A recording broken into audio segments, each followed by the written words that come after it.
Hi hello ಸ್ನೇಹಿತರೆ, welcome to ನಮ್ಮ ಉದ್ಯೋಗ ಮಿತಿ. ಸ್ನೇಹಿತರೆ, ಕರ್ನಾಟಕ ರಾಜ್ಯ ಲೋಕಸೇವಾ ಆಯೋಗದಿಂದ ದಿನಾಂಕ 14/9/2024 ಏನು ಗ್ರೂಪ್ ಬಿ ಹುದ್ದೆಗಳ ನೇಮಕಾತಿಗೆ ಸಂಬಂಧಪಟ್ಟಂತೆ ಕಡ್ಡಾಯ ಕನ್ನಡ ಎಕ್ಸಾಮಿನೇಷನ್ ನಡೆಯುತ್ತೆ. ಆ ಒಂದು ಕಡ್ಡಾಯ ಕನ್ನಡ ಎಕ್ಸಾಮಿನೇಷನ್ಗೆ ಸಂಬಂಧಪಟ್ಟಂತೆ ಈಗಾಗಲೇ ಕೆಲವೊಂದಿಷ್ಟು ಅಭ್ಯರ್ಥಿಗಳು ತಾವು ಕಮರ್ಷಿಯಲ್ ಟ್ಯಾಕ್ಸ್ ಇನ್ಸ್ಪೆಕ್ಟರ್ ಹುದ್ದೆಗಳ ನೇಮಕಾತಿಗೆ ಸಂಬಂಧಪಟ್ಟಂತೆ ಕಡ್ಡಾಯ ಕನ್ನಡ ಭಾಷಾ ಪರೀಕ್ಷೆಯಲ್ಲಿ ಉತ್ತೀರ್ಣರಾಗಿದ್ದರು. ಈ ನಿಟ್ಟಿನಲ್ಲಿ ಅವರು ಅಪ್ಲಿಕೇಶನ್ ಹಾಕುವಾಗ ಈ ಒಂದು backward classes welfare department officer ಹುದ್ದೆಗಳ ನೇಮಕಾತಿಗೆ ಸಂಬಂಧಪಟ್ಟಂತೆ ಅಲ್ಲಿ ನೋ ಅಂತ ಕ್ಲಿಕ್ ಮಾಡಿದರು. ಈ ನಿಟ್ಟಿನಲ್ಲಿ ಅವರಿಗೆ ಕಡ್ಡಾಯ ಕನ್ನಡ ಎಕ್ಸಾಮಿನೇಷನ್ ಮತ್ತು ಹಾಲ್ ಟಿಕೆಟಲ್ಲಿ ಬರೀಬೇಕು ಅಂತ ಬಂದಿತ್ತು.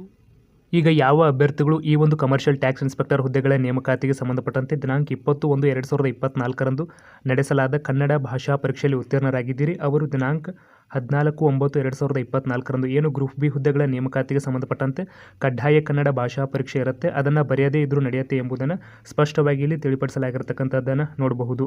ಅಂದರೆ ದಿನಾಂಕ 14/9/2024 ನಡೆಯುವ ಕನ್ನಡ ಭಾಷಾ ಪರೀಕ್ಷೆಗೆ ಈಗಾಗಲೇ ಕಮರ್ಷಿಯಲ್ ಟ್ಯಾಕ್ಸ್ ಇನ್ಸ್ಪೆಕ್ಟರ್ ಹುದ್ದೆಗಳ ನೇಮಕಾತಿಗೆ ಸಂಬಂಧಪಟ್ಟಂತೆ ಕನ್ನಡ ಭಾಷಾ ಪರೀಕ್ಷೆಯಲ್ಲಿ ಉತ್ತೀರ್ಣರಾಗಿರುವ ಅಭ್ಯರ್ಥಿಗಳಿಗೆ ವಿನಾಯಿತಿಯನ್ನು ನೀಡಲಾಗಿದೆ ಎಂಬುದನ್ನು ಸ್ಪಷ್ಟವಾಗಿ ಇಲ್ಲಿ ನೀಡಲಾಗಿರ್ತಕ್ಕಂಥದ್ದು.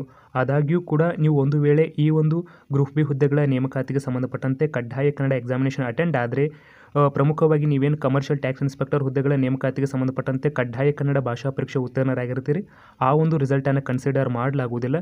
ಬದಲಾಗಿ ಈ ಒಂದು ಗ್ರೂಪ್ ಬಿ ಹುದ್ದೆಗೆ ಸಂಬಂಧಪಟ್ಟಂತೆ ಏನು ನೀವು ಕಡ್ಡಾಯ ಕನ್ನಡ ಎಕ್ಸಾಮಿನೇಷನ್ ಬರೀತೀರಿ, ಈ ಒಂದು ಫಲಿತಾಂಶವನ್ನೇ ಅಂತಿಮ ಫಲಿತಾಂಶವೆಂದು ಪರಿಗಣಿಸಲಾಗುತ್ತೆ ಎಂಬುದನ್ನು ತಿಳಿಸಲಾಗಿರ್ತಕ್ಕಂತಹದ್ದು.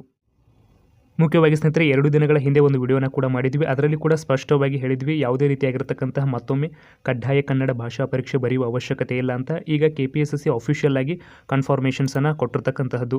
ಮುಖ್ಯವಾಗಿ ಸ್ನೇಹಿತರೆ, ಇದಷ್ಟೇ ಅಲ್ಲದೆ ಈ ಮುಂಬರುವ ಯಾವುದೇ ನೇಮಕಾತಿಗಳಿಗೆ ಸಂಬಂಧಪಟ್ಟಂತೆ ಈಗಾಗಲೇ ಕಡ್ಡಾಯ ಕನ್ನಡ ಭಾಷಾ ಪರೀಕ್ಷೆ ಉತ್ತೀರ್ಣರಾಗಿರ್ತಕ್ಕಂಥ ಅಭ್ಯರ್ಥಿಗಳು ಮತ್ತು ಯಾವುದೇ ರೀತಿಯಾಗಿರ್ತಕ್ಕಂತಹ ಕಡ್ಡಾಯ ಕನ್ನಡ ಎಕ್ಸಾಮಿನೇಷನ್ ಬರೆಯುವ ಅಗತ್ಯ ಇಲ್ಲ. ಈವನ್ ನೀವು ನಿಮ್ಮ ಒಂದು ಅಪ್ಲಿಕೇಶನ್ ಹಾಕುವಾಗ ಅಲ್ಲಿ ನೋ ಅಂತ ತುಂಬಿದ್ರು ಕೂಡ ಇದುವರೆಗೂ ಯಾರು ಕಡ್ಡಾಯ ಕನ್ನಡ ಎಕ್ಸಾಮಿನೇಷನ್ ಒಂದು ಸರ್ತಿ ಬರೆದಿಲ್ಲ ಅಂತಹ ಅಭ್ಯರ್ಥಿಗಳು ಮಾತ್ರ ಈ ಒಂದು ಕಡ್ಡಾಯ ಕನ್ನಡ ಎಕ್ಸಾಮಿನೇಷನನ್ನು ಬರೆಯಬಹುದಾಗಿರ್ತಕ್ಕಂಥದ್ದು.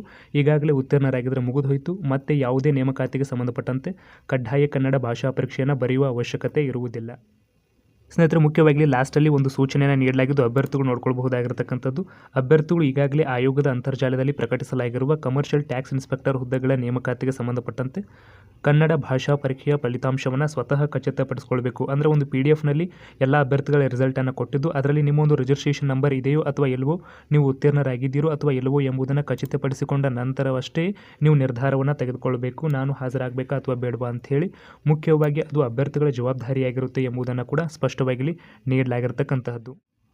ಸ್ನೇಹಿತರೆ, ಮುಖ್ಯವಾಗಿ ಇದಿಷ್ಟು ಇವತ್ತಿನೊಂದು ಪ್ರಮುಖ ಮಾಹಿತಿಯಾಗಿತ್ತು. ಇದೇ ರೀತಿ ಹೆಚ್ಚಿನ ಮಾಹಿತಿ ಅಪ್ಡೇಟ್ಸನ್ನು ಪಡೆಯಲು ನಮ್ಮ ಚಾನಲ್ ಸಬ್ಸ್ಕ್ರೈಬ್ ಮಾಡಿ ಮತ್ತು ಪಕ್ಕದಲ್ಲಿ ಕಾಣುವ ಬೆಲ್ ಬಟನನ್ನು ಕೂಡ ಕ್ಲಿಕ್ ಮಾಡಬಹುದು. ಹೆಚ್ಚಿನ ಮಾಹಿತಿಗಾಗಿ ನಮ್ಮ ಉದ್ಯೋಗ ಮಾಹಿತಿ .in ಈ ಒಂದು ವೆಬ್ಸೈಟ್ಗೆ ಭೇಟಿ ನೀಡುವುದರ ಮೂಲಕವಾಗಿ ವಿವಿಧ ನೇಮಕಾತಿಗೆ ಸಂಬಂಧಪಟ್ಟಂತೆ ಮಾಹಿತಿಯನ್ನು ಕನ್ನಡದಲ್ಲಿ ಪಡೆಯಬಹುದಾಗಿರ್ತಕ್ಕಂತಹದ್ದು. ಸಿಗೋಣ ಮತ್ತೊಂದು ಪ್ರಮುಖ ವಿಡಿಯೋದೊಂದಿಗೆ. ಧನ್ಯವಾದಗಳು.